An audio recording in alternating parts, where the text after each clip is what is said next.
Hi, everyone. Welcome to Real Estate Reality. I'm Dawn Satterjay, your host. And this evening, since we're talking about, everyone's talking about real estate lately. Let's face it, the market is hot, it's wild, it's crazy, it's whatever term you want to use. So the most important thing in real estate is financing. So I brought in an expert to talk with us tonight. Dave Sevigny is here to answer my questions and hopefully pass along some information to you as well. Thank you very much, Don, for having me here. I do look forward to it, but I'm not sure we're the most important part, but I'll go with it for tonight. Definitely the most important part. Without money, we have no sales, right? That's correct. So Dave, a lot of people now are talking about the interest rates. I always get a lot of people asking me, what's going on with interest rates? Is the market, are things still selling because the interest rates have gone so high? So in my opinion, they really haven't gone that high, but what is your thought on that? Actually, that's a great question because actually, you know, the rates historically are still very good. And, you know, if you're a little bit older, maybe my category, even a little bit older than me, you would maybe remember, you know, we had interest rates that were in the teens back in the late 80s. And then if you look at today, when we're in the sixes, you know, they would seem very, very low. The problem we have is the perception. So, Exactly. for example, when we were in the teens, we had come from like high 8, 9 area and went there. And so the interest rates in effect doubled, okay? And we have just come from, you know, 2020, 2021, even, you know, a little bit towards the end of 21 where we had rates that were under 3. And now we're at 6.5, so we've kind of more than doubled. So, Right. so the effect feels greater simply because of the percentage increase is a lot higher. And of course, it hurts because it really was an increase that happened extremely quick. And So quickly. And because of that, we kind of got blindsided. And certainly, you know, selling real estate in 2020 and 2021 was, you know, it was, you had a lot of offers, you had multiple offers, but you certainly had more inventory, and of course, the interest rates were in your favor. So I would say that, yes, interest rates are still good, and, you know, listen, the bottom line is a lot of experts out there are predicting that they will be going down, and fairly soon, and, you know, the arch enemy of interest rates is inflation. And as we know, inflation has been kind of an ugly word that we've lived with for the past 12 to 18 months, but they are definitely showing signs of the inflation rate going down, which will in turn help the interest rates. Okay, so that's great to know. So one thing, though, in talking about the interest rates going up, and I don't know about your perception, but mine was, the first thought was, oh, we're going to have less people that qualify for certain loans. But it didn't really seem to do that in the marketplace itself. We didn't lose any number of buyers. There's still a lot of buyers out there waiting for homes to come on the market. So did you notice anything when you were pre-qualifying people where all of a sudden they couldn't qualify any longer? Well, certainly there was a segment that, you know, when we were pre-qualifying them, when rates were around 2.5% or 3% or even 3.5%, they might have been at the top end of their range. So that affordability index, you know, what you can afford depending on the interest rates and the home prices, certainly has killed a little bit of demand. And I've had clients who have kind of pulled themselves out, take a breath and see what happens down the road. But honestly, even though it's only been about a year that we're swimming in these rates that are, you know, above 5, I haven't seen a lot of discouragement. I mean, more discouragement be on your end. As you know, Right. the inventory is absolutely killing us right now. And maybe that's given us a false sense of a bigger demand. Could be. But to be honest with you, no, I think people who are buying are serious about buying, number one, but number two, they realize that there may be some relief, you know, in a couple of years with the interest rate, and maybe they're willing to live with that temporary, you know, increase in a payment in order to down the road get a little decrease. And, you know, that's, again, sometimes that can be wishful thinking, but I think it's based on a lot of variables that we're hearing about. And I do think that interest rates will come down, so I don't think it's a false hope. Okay, good to know. Yep. So what are you finding right now? So 30-year fixed rates, I'm going to assume, are somewhere in the 6% range. Correct. Six, a Yeah, in the little over? sixes, for Low 30-year sixes, fixed. yep. So 30-year fixed became very, very popular the past few years when rates were just incredibly low. So what are you finding now? Are people still going for the 30-year fixed? Are they? That's another great question, because, it's funny, for years, it was pretty easy being a loan specialist, and with the fact that, what is your 30-year fixed rate? 0 points. We really weren't talking about doing anything. Right. Do you pay points now because you can bring the rate down? I would say for a good 20-year run there, and I'm dating myself now, but for a 20-year run, you really had one product, and maybe you had another product but trying to, balance a zero down payment product or something like that. But in essence, now you have to crunch the numbers, because, if you really do buy into rates coming down, which I do, by the way, it's not a bad idea to do an ARM, an adjustable rate mortgage. That's a mortgage that maybe stays fixed for, not a 1-year adjustable, but like a 5, 7, or 10-year ARM, where after those initial 5, 7, or 10 years, we then turn into an adjustable rate mortgage. You've bought yourself probably enough time that you will be able to, keep your payment low in the interim, and then fix it when maybe these rates come down again. So yes, the different products have absolutely surfaced. You have to have a lot of different ways, and call it creative, in order to keep yourself in the market, keep that payment manageable and whatnot. And I could go on. There's another one called a 2-1 buy down. And Let's talk about that one, because Okay. those were popular. oh my Gosh, God, talk about dating yourself. Middletown in the 1990s. I would say 1990s is when they were very Yeah, popular. I yeah. remember a lot of builders offering that to buyers in order to incentivize them to buy their home. Mm-hmm. So what is that one?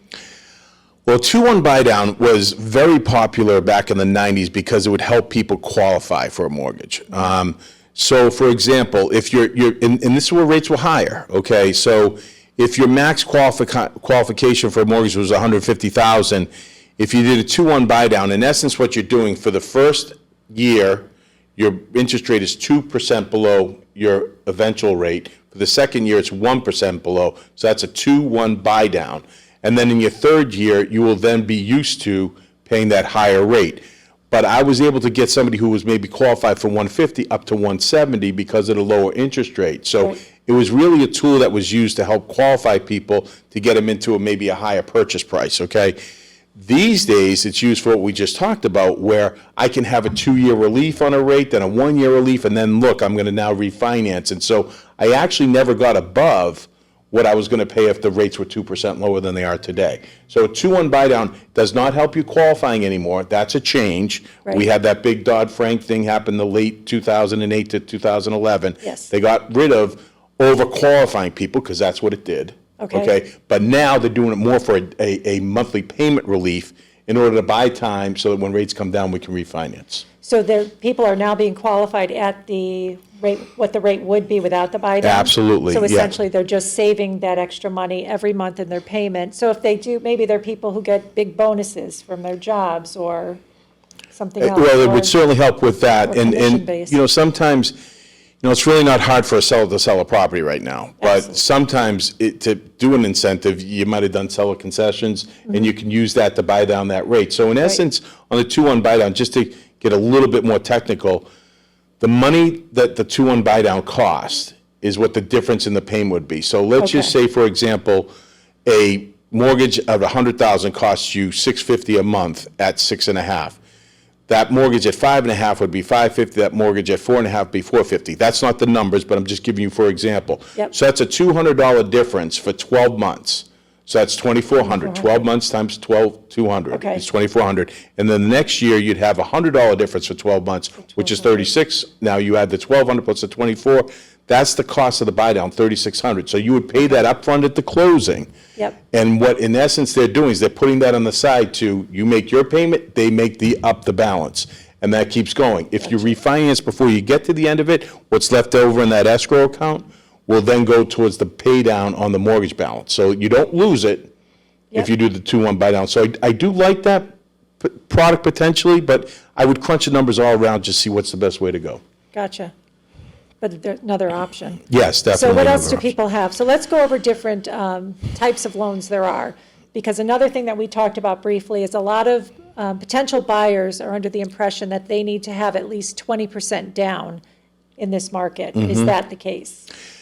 You know, Don, so funny, you know, we talked about this before, and this has kind of been around for a long time, and I'm not sure how we don't get the message out better than we do, you know, and yet it's funny, the stats told us, I just got some stats that 11% of first-time home buyers who bought didn't even know they could do as low as 5% or even less down. And then even more alarming was 45% thought it had to be at least 20% down. That's a huge gap, you know, and, you know, one of the things. Price is going up. Well, what price is going up? I mean, we can talk about appraisal cap strategy too, and paying mortgage insurance. Like, you know, if your purchase price is 200, but the appraisal, you know, you had to buy it for 250, but the appraisal only came at 225. You could still get. You might be thinking I got 20% at 50,000, but you only have 25,000 because the appraisal was 25. Right. There's ways to use it, in other words, but you know, this moniker out there that we don't have these programs. I mean, in Connecticut, I don't know if we want to get into it yet, but I mean, you know, we have that time to own program. We have had CHFA for years, which, you know, it's been a great program with 0% down. I mean, not only can you do 5%, you can do 0. Now, there's obviously there are income limits and whatnot for some of those other more like 0 down and 3% down programs. But yes, we've done a terrible job of getting that word out there because the amount of people who don't know about it. And then secondly, you know, home ownership is so valuable. You know, another stat just came across my desk the other day was that you're likely to be, home ownership increases your net worth by 40 times over. Wow. And that's because you own real estate, you know. And, you know, you still got to be smart about going out and buying, but the bottom line is, if you have the chance to own versus rent, you need to take the advantage of that. I completely agree. Yeah, so. Well, especially today, the cost of rents per month are just, they're skyrocketing as quickly, probably more so. You know, when I see what some of these two-bedroom apartments are renting for, it could be the equivalent of a really large mortgage that somebody's paying every month. And when you're paying a mortgage, you're paying for yourself. It's going into your own investment versus paying a rental is going into someone else's investment account. It could have been put better. And, you know, the bottom line is some of that payment that you have on a mortgage is interest. Okay, that's fine. But, you know, you have two things working for you. You're paying down principal every month. And at the same time, you know, over time, real estate's going to do well for you. I can't pick out like like 2008 to 2011. But if you give me a 10-year run, I'm very confident that you're going to be ahead of the game versus behind the game, you know, which by the way, we'll end up talking about in a few minutes anyways, about what home values and whatnot. Yeah, So, well, home values are, they're on the rise still. they're tricky. Yeah, Yeah, it yeah. really is. And, you know, even the appraisers, when I met an appraiser earlier today, the issue that she was telling me they're having is they don't have the comparables because they don't have the sales because we didn't have the inventory. It wasn't because things aren't selling, it's because they're not there to sell. Right. So they're kind of struggling with that, and then they have different areas of the country who maybe are starting to slow. Yep. And we're not, because we didn't have the inventory that they had. Mm-hmm. So we're still playing catch-up, I think. Well, you know, just to touch on that a little bit, I think an appraiser has a very difficult job right now. Absolutely. You know, and, but I have noticed really across the board that, you know, the real estate community's been doing a great job in terms of prepping them on the fact that this may not appraise, you need to be ready that you may have to make up the difference, you know. Oh, for the buyers. Right, for the buyers, Absolutely. right. And of course, we're trying to do that same thing on our end, you know, because, you know, we can foresee sometimes, but, you know, an appraisal usually you'd want, a lender would want to see, you know, comps that are in the same town, within a mile proximity, and within the last 6 months. And the Good same luck. style, the same, Right, yeah. right. Good luck now, right? Yeah. So now we're riding into that type of an environment. It does make it difficult. Now, appraisers have subjectivity. That's why appraisals are still around. If they weren't, we'd all be doing something with a computer saying the it's computer. worth this, right? But the good news is they're still around. So we have the subjectivity, and we're doing I think our industry is doing a very good job of letting people know of kind of what's ahead of them with respect to that. I do agree with that, yeah. Now, I mean, I might as well take a minute and talk about, because this is where I think you have a lot more insight than me, but the reason I do like home values right now, I've been asked, would you have your own kid go out and buy a home right now? And it's a tricky question, and, you say, okay, wait, rates are up, but are they, right? Prices are up. Okay, they are, okay, but inflation's here anyways, right? So what I look to is I went through 2008 through 2011, okay? That was the big mortgage shakeup, okay? Right. It was the real estate industry shakeup, and we had a lot of irresponsible lending going on before then. We had Wall Street that was just feeding us money to just give us any type of loan they could ever imagine. Right. No income loans, no was a assets. mess. It was a mess. Now, it was the wild, wild west, right? And what happened is it blew up, okay? Right now, since then, we've had, a lot of regulation in our industry, and I don't know if it's going to get over to the realtors soon, but it's clearly been with us for 10 years. And rightfully so, because of what we did. But right now, we cannot do irresponsible lending. I just told you that qualifying for the 2-1 buy down. Right. Can't do it any longer, right? That was a fake image of who the person was to qualify, right? And so it created problems. And then the flip side too is when we had that happening back in 2011, do you know the average equity in a house was 19%? In other words, 81% was mortgaged, okay? Wow. Right now, it's 38% is the, 58% Wow. is the average equity.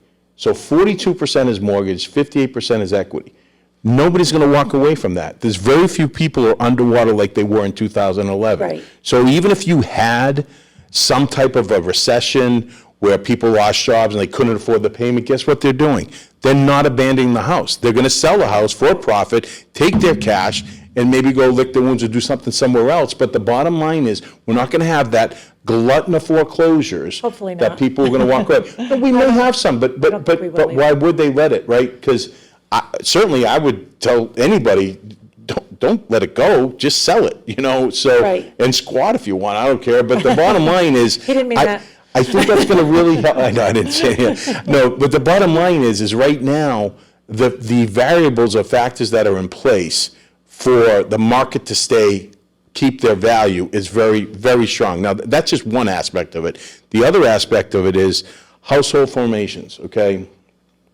This is a tricky one, but the amount of homes we're building doesn't even come close to the amount of household formations we have going right now. I did hear that. Okay, so Yeah. what a household formation, that's kicking my kid out of the house, right? Yep. That's maybe a divorce, okay? That's maybe a marriage, right? So the bottom line is household formations are still housing. happening, Yeah. okay? And we don't have enough houses built. Right. And so you take in the combination of the need for houses and then the lack of the ability to build the houses. And never mind, we have dilapidated houses that fall off the map too. So that's another loss of a house off of the gain. So the net gain is what? Minus the dilapidated house. So the Right. bottom line is that's another great factor that I believe will keep the equity, strong for these houses for years to come. The demand is 5, 10, if not more out compared to what the supply could ever catch up on us on. I agree with that. So. Yeah, so the demand is still out there.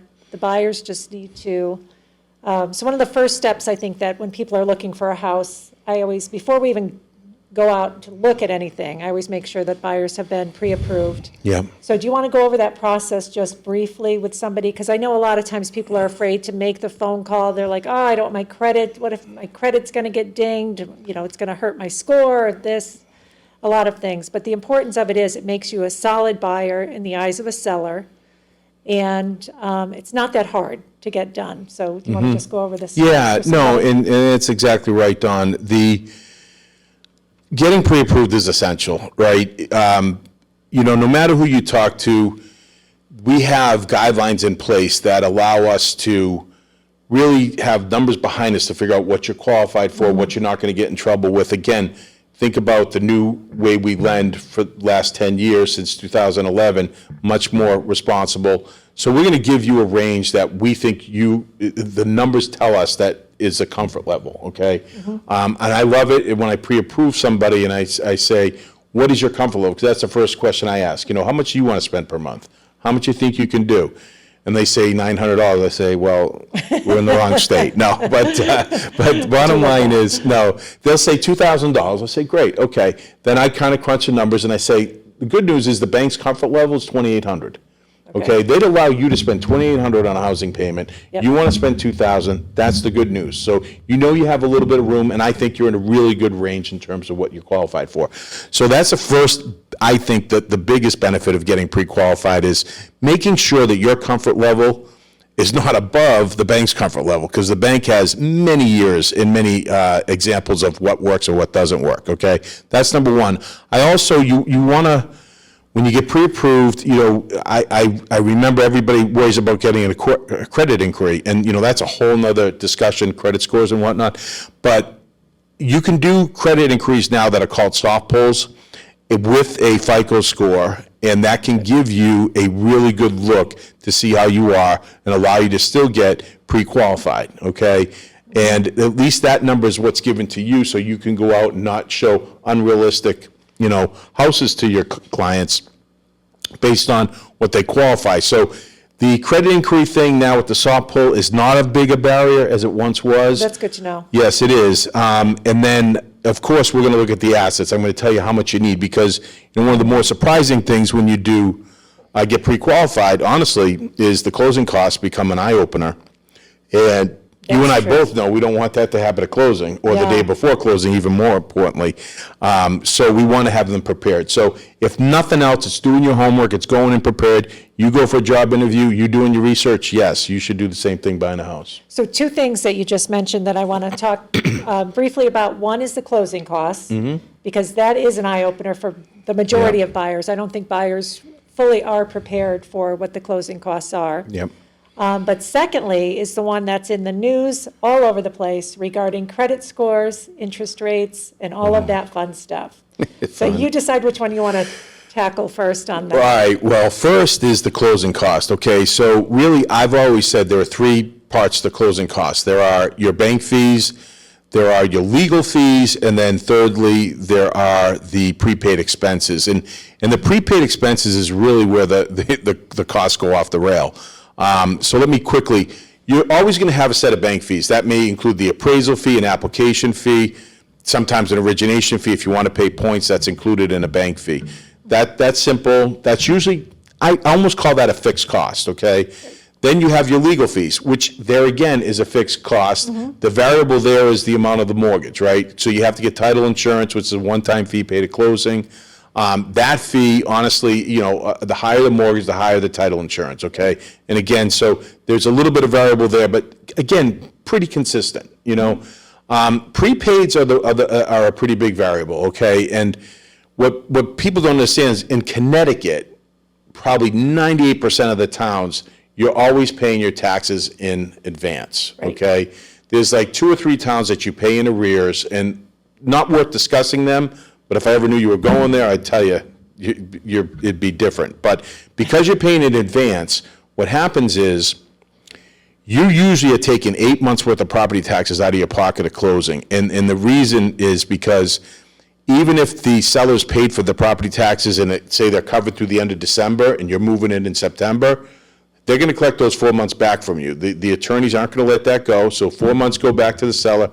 Plus, you have to start your new escrow account up with 3 months in there and a 1 month buffer. So you always get to 8 months. And in property taxes, listen, $7,200 a year is $600. 8 times 6 is $4,800. You have $4,800 before I even got out of the gates for closing costs. So that's the off the rails. That's the shocking part that usually gets my people. But telling them ahead of time obviously is essential. Prepares them, so they can have the money there. Exactly. Correct, yeah. And then you talked about credit scores quickly. Listen, there's a lot of good credit tips out there, but the one thing that comes across my desk all the time is people say, oh, my Credit Karma score was, Credit Karma. I know, 780. Great, okay. My FICO score, and they come with FICO, which is really what we use, is call it 740. The only problem is the mortgage industry is so antiquated, we still are, and there's no, light in sight for changing this, but FICO scores have 4 versions now. We use FICO Classic, which is the antiquated one, okay?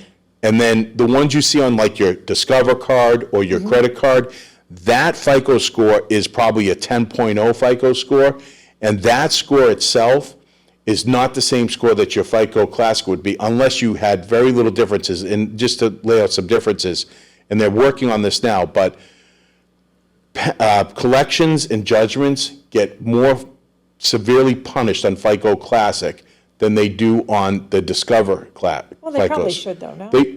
They should, but what I'm saying is the new credit, like a medical collection, Okay. is really not fair because you might have an don't know that- insurance right, debate they or might be whatever, fighting right? the insurance And so the bottom line is when that comes around, that severely impacts your credit score unfairly. So we're starting to move where now medical collections aren't even counted against you. And especially if you paid them, then they're that wipe 'em out. negative effect it had is now gone.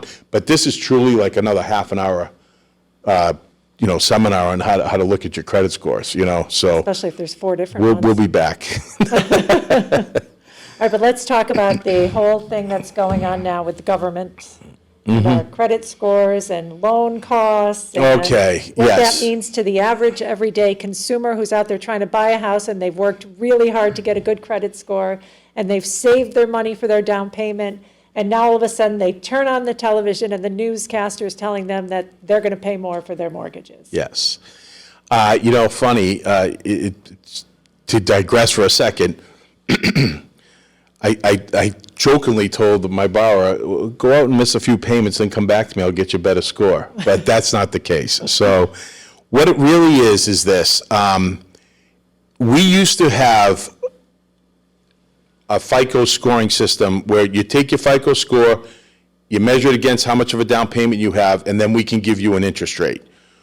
Once we give you that interest rate, obviously, in the past, it was if you had like a 780 or 800, which is a very high credit score, and you were putting 20% down, you would expect that hopefully you got rewarded with a better interest rate. Right. Okay? And you did. Now, what has happened is they've taken that reward for, we'll call it responsible behavior, hard work, and now you could have a 640 score, and the hits you used to take before May 1st, this just happened yesterday, by the way. Right. Okay? Before May 1st, what would happen is that borrower may get an interest rate of 6.875 when somebody who had an 800 and 20% down got a 6 3/8 or something, a half a point better. That is no longer the case. They have now, that gap has shriveled to almost nothing. So in essence, I do think it's a penalty, but it's not like you're paying more, you're just not getting the reward versus the other. So, Okay.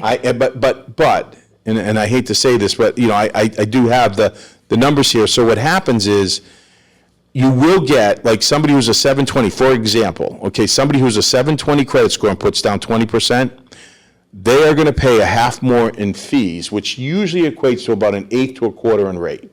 Okay. So there is a little bit of a penalty compared to where we used to price the loans the old way before May 1st, okay? So I should say there is a penalty there, and that helps lift up the 640, 660 FICO scores and less down to get a better rate than they were getting before. So now, when somebody calls you to get pre-approved, are you going to weigh all that in? Not the credit score part, but let's say my credit score is still good, but instead of putting maybe 25% down, is it worth it for me to put a little less down just out of my pocket for closing costs? That is a great question, because right now, there's no difference in an interest rate between putting 3% down and 20% down. That's incredible. Yes. Now, you pay mortgage insurance, which we don't Right. necessarily have time to get into, but But if yes. somebody wanted to keep a little bit of their cash to do some renovations Yep. after they move it, maybe they want to put hardwood floors in. Or they have to make up for an appraisal deficit too. Or that too. Right. So that would help, but it to me, I still would go with the basics and do the best you can with the down payment and all that, but it will force some talking and more evaluation without question. Right.